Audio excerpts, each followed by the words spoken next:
Libro Hechos de los Apóstoles, capítulo 12, de perseguidor a discípulo. Saulo de Tarso sobresalía entre los dignatarios judíos que se habían excitado por el éxito de la proclamación del Evangelio. Aunque ciudadano romano por nacimiento, era Saulo de linaje judío y había sido educado en Jerusalén por los más eminentes rabinos. Era Saulo del linaje de Israel, de la tribu de Benjamín, hebreo de hebreos, cuanto a la ley fariseo, cuanto al celo perseguidor de la iglesia, cuanto a la justicia que es en la ley irreprensible. Filipenses 3:5. Los rabinos lo consideraban como un joven muy promisorio y acariciaban grandes esperanzas respecto a él como capaz y celoso defensor de la antigua fe. Su elevación como miembro del Sanedrín lo colocó en una posición de poder. Saulo había tomado una parte destacada en el juicio y la condena de Esteban, y las impresionantes evidencias de la presencia de Dios con el mártir le habían inducido a dudar de la justicia de la causa que defendía contra los seguidores de Jesús. Su mente estaba profundamente impresionada. En su perplejidad se dirigió a aquellos en cuya sabiduría y juicio tenía plena confianza. Los argumentos de los sacerdotes y príncipes lo convencieron finalmente de que Esteban era un blasfemo, de que el Cristo a quien el discípulo martirizado había predicado era un impostor y de que los que desempeñaban cargos sagrados tenían la razón. No llegó Saulo sin luchas graves a esta conclusión, pero al fin su educación y sus prejuicios, su respeto por los antiguos maestros y el orgullo motivado por su popularidad le fortalecieron para rebelarse contra la voz de la conciencia y la gracia de Dios. Y habiendo decidido plenamente que los sacerdotes y escribas tenían razón, Saulo se volvió acérrimo en su oposición a las doctrinas enseñadas por los discípulos de Jesús. La actividad de Saulo en lograr que los santos hombres y mujeres fueran arrastrados a los tribunales, donde los condenaban a la cárcel y aún a la muerte, por el solo hecho de creer en Jesús, llenó de tristeza y lobreguez a la recién organizada iglesia, e indujo a muchos a buscar seguridad en la huida. Los que fueron arrojados de Jerusalén por esta persecución iban por todas partes anunciando la palabra. Una de las ciudades donde se refugiaron fue Damasco, donde la nueva fe ganó muchos conversos. Los sacerdotes y magistrados esperaban que con vigilante esfuerzo y acerba persecución podría extirparse la herejía. Por entonces creyeron necesario extender a otros lugares las resueltas medidas tomadas en Jerusalén contra las nuevas enseñanzas. Para esta labor especial que deseaban realizar en Damasco, ofreció Saulo sus servicios. Respirando aún amenazas y muerte contra los discípulos del Señor, vino al príncipe de los sacerdotes y demandó de él letras para Damasco a las sinagogas, para que si hallase a algunos hombres o mujeres de esta secta, los trajese presos a Jerusalén. Así, con potestad y comisión de los príncipes de los sacerdotes, Saulo de Tarso, en la fuerza de su edad viril e inflamado de un celo equivocado, emprendió el memorable viaje en que iba a ocurrirle el singular suceso que cambiaría por completo el curso de su vida. El último día del viaje, en mitad del día, los fatigados caminantes, al acercarse a Damasco, vieron las amplias extensiones de tierra fértil, los hermosos jardines y los fructíferos huertos, regados por las frescas corrientes de las montañas circundantes. Después del largo viaje a través de desolados desiertos, tales escenas eran en verdad refrigerantes. Mientras Saulo con sus compañeros contemplaban con admiración la fértil llanura y la hermosa ciudad que se hallaba abajo, súbitamente vieron una luz del cielo, la cual, según él declaró después, me rodeó y a los que iban conmigo, una luz del cielo que sobrepujaba el resplandor del sol, demasiado esplendente para que la soportaran ojos humanos. Ofuscado y aturdido cayó Saulo postrado en tierra. Mientras la luz brillaba de alrededor de ellos, Saulo oyó una voz que le decía, en lengua hebraica: Saulo, Saulo, ¿por qué me persigues? Y él dijo, ¿quién eres, Señor? Y él dijo, yo soy Jesús, a quien tú persigues. dura cosa te es dar coces contra el aguijón. Temerosos y casi cegados por la intensidad de la luz, los compañeros de Saulo oían la voz, pero no veían a nadie. Sin embargo, Saulo comprendió lo que se le decía y se le reveló claramente que quien hablaba era el Hijo de Dios. En el glorioso ser que estaba ante él, reconoció al crucificado. La imagen del Salvador quedó para siempre grabada en el alma del humillado judío. Las palabras oídas conmovieron su corazón con irresistible fuerza. Su mente se iluminó con un torrente de luz que esclareció la ignorancia y el error de su pasada vida, y le demostró la necesidad que tenía de la iluminación del Espíritu Santo. Saulo vio ahora que al perseguir a los seguidores de Jesús había estado en realidad haciendo la obra de Satanás. Vio que sus convicciones de lo recto y de su propio deber se habían basado mayormente en su implícita confianza en los sacerdotes y los magistrados. Les había creído cuando le dijeron que el relato de la resurrección era una ingeniosa creación de los discípulos. Cuando Jesús mismo se reveló, Saulo se convenció de la veracidad de las aseveraciones de los discípulos. En aquel momento de celestial iluminación, la mente de Saulo actuó con notable rapidez. Las profecías de la Sagrada Escritura se abrieron a su comprensión. Vio que el rechazamiento de Jesús por los judíos, su crucifixión, resurrección y ascensión habían sido predichos por los profetas y le demostraron que era el Mesías prometido. ¡Qué revelación fue todo esto para el perseguidor! Ahora Saulo sabía con toda seguridad que el prometido Mesías había venido a la tierra en la persona de Jesús de Nazaret y que aquellos a quienes había venido a salvar le habían rechazado y crucificado. También sabía que el Salvador había resucitado triunfante de la tumba y ascendido a los cielos.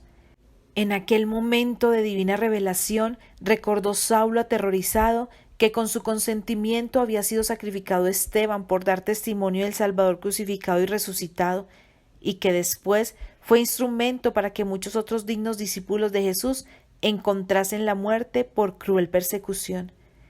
El Salvador había hablado a Saulo mediante Esteban, cuyo claro razonamiento no podía ser refutado. El erudito judío vio el rostro del mártir reflejando la luz de la gloria de Cristo, de modo que parecía como el rostro de un ángel. Presenció la longanimidad de Esteban para con sus enemigos y el perdón que les concedió. Presenció también la fortaleza y la alegre resignación de muchos a quienes él había hecho atormentar y afligir. Hasta vio a algunos entregar la vida con regocijo por causa de su fe. Todas esas cosas impresionaron mucho a Saulo y a veces casi abrumaron su mente con la convicción de que Jesús era el Mesías prometido. En esas ocasiones luchó noches enteras contra esa convicción y siempre terminó por creer que Jesús no era el Mesías y que sus seguidores eran ilusos fanáticos. Ahora Cristo le hablaba con su propia voz diciendo: «Saulo, Saulo, ¿por qué me persigues?». Y la pregunta «¿Quién eres, Señor?», fue contestada por la misma voz: «Yo soy Jesús, a quien tú persigues». Cristo se identifica aquí con su pueblo. Al perseguir a los seguidores de Jesús, Saulo había atacado directamente al Señor del cielo. Al acusarlos y al testificar falsamente contra ellos, lo hacía también contra el Salvador del mundo. No dudó Saulo de que quien le hablaba era Jesús de Nazaret, el Mesías por tanto tiempo esperado, la consolación y el Redentor de Israel. Saulo, temblando y temeroso, dijo: «Señor, ¿qué quieres que haga?».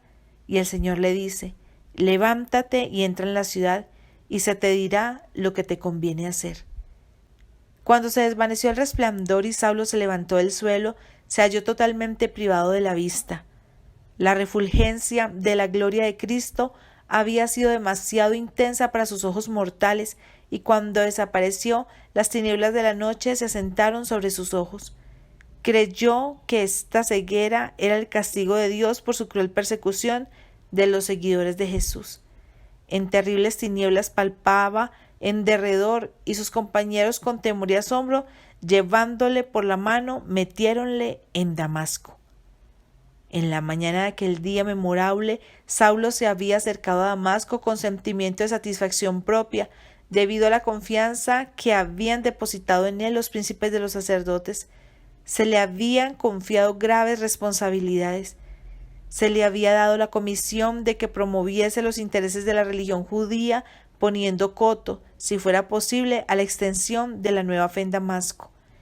Estaba resuelto a ver coronada de éxito su misión y había contemplado con ansiosa expectación los sucesos que aguardaba. Cuán diferente de lo anticipado fue su entrada en la ciudad, herido de ceguera, impotente, torturado por el remordimiento, sin saber qué juicio adicional pudiese estarle reservado. Buscó el hogar del discípulo Judas, donde en la soledad tuvo amplia oportunidad de reflexionar y orar. Por 3 días Saulo estuvo sin ver y no comió ni bebió. Esos días de agonía de alma le parecieron años. Vez tras vez recordó, con angustia de espíritu, la parte que había tomado en el martirio de Esteban. Con horror pensaba en la culpa en que había incurrido al dejarse dominar por la malicia y el prejuicio de los sacerdotes y gobernantes, aun cuando el rostro de Esteban había sido iluminado con el brillo del cielo. Con tristeza y contrición de espíritu repasó las muchas ocasiones en que había cerrado sus ojos y oídos a las más impresionantes evidencias, y había insistido implacablemente en la persecución de los creyentes en Jesús de Nazaret. Estos días de riguroso examen propio y humillación de espíritu los pasó en solitaria reclusión. Los creyentes, advertidos del propósito del viaje de Saulo a Damasco, temían que pudiera estar simulando a fin de engañarlos más fácilmente, y se mantuvieron lejos, rehusándole su simpatía. Él no deseaba recurrir a los judíos inconversos, con quienes había planeado unirse en destrucción de los creyentes, porque sabía que ni siquiera escucharían el relato de su caso. Así parecía estar privado de toda simpatía humana. Toda su esperanza de ayuda se cifraba en un Dios misericordioso, y a él recurrió con corazón contrito. Durante las largas horas en que Saulo estuvo encerrado a solas con Dios, recordó muchos de los pasajes de las Escrituras que se referían al primer advenimiento de Cristo. Cuidadosamente rastreó las profecías con una memoria aguzada por la convicción que se había apoderado de su mente. Al reflexionar en el significado de esas profecías, se asombraba de su anterior ceguera de entendimiento y de la ceguera de los judíos en general, que los había inducido a rechazar a Jesús como el Mesías prometido. A su entendimiento iluminado todo parecía claro ahora. Sabía que su anterior prejuicio e incredulidad había obscurecido su percepción espiritual y le habían impedido discernir en Jesús de Nazaret el Mesías de las profecías. Al entregarse Saulo completamente al poder convincente del Espíritu Santo, vio los errores de su vida y reconoció los abarcantes requerimientos de la ley de Dios. El que había sido un orgulloso fariseo, confiado en que lo justificaban sus buenas obras, se postró ahora delante de Dios con la humildad y la sencillez de un niñito, confesando su propia indignidad e invocando los méritos de un Salvador crucificado y resucitado. Saulo anhelaba ponerse en completa armonía y comunión con el Padre y el Hijo, y en la intensidad de su deseo de obtener perdón y aceptación, elevó fervientes súplicas al trono de la gracia. Las oraciones del penitente fariseo no fueron inútiles. Sus recónditos pensamientos y emociones fueron transformados por la gracia divina, y sus facultades más nobles fueron puestas en armonía con los propósitos eternos de Dios. Cristo y su justicia llegaron a ser para Saulo más que todo el mundo. La conversión de Saulo es una impresionante evidencia del poder milagroso del Espíritu Santo para convencer de pecado a los hombres. Él había creído en verdad que Jesús de Nazaret menospreció la ley de Dios y que enseñó a sus discípulos que ella no estaba en vigor.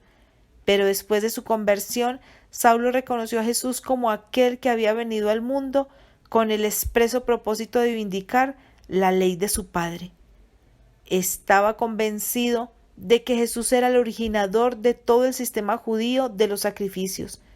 Vio en la crucifixión el tipo que se había encontrado con la realidad simbolizada, que Jesús había cumplido las profecías del Antiguo Testamento concernientes al Redentor de Israel.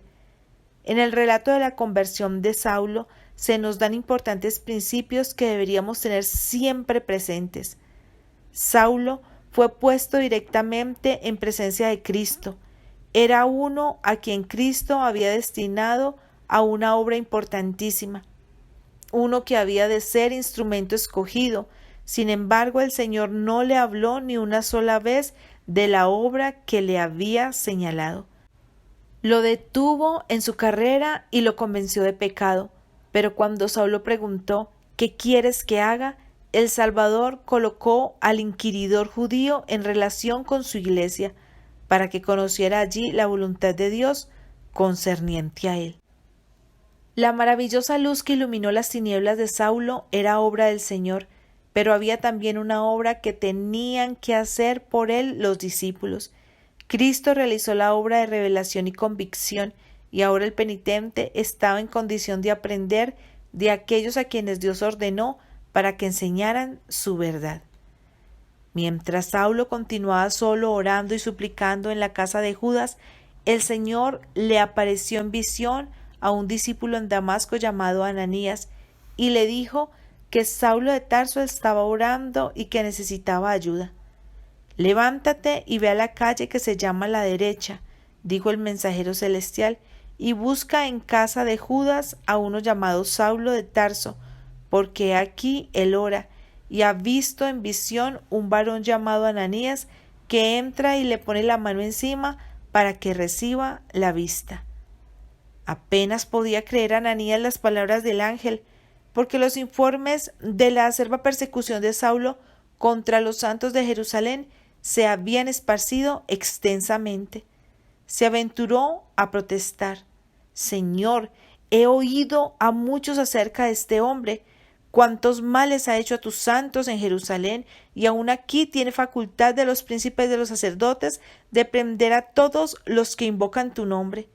Pero la orden fue imperativa: «Ve, porque instrumento escogido me es este, para que lleve mi nombre en presencia de los gentiles y de reyes y de los hijos de Israel».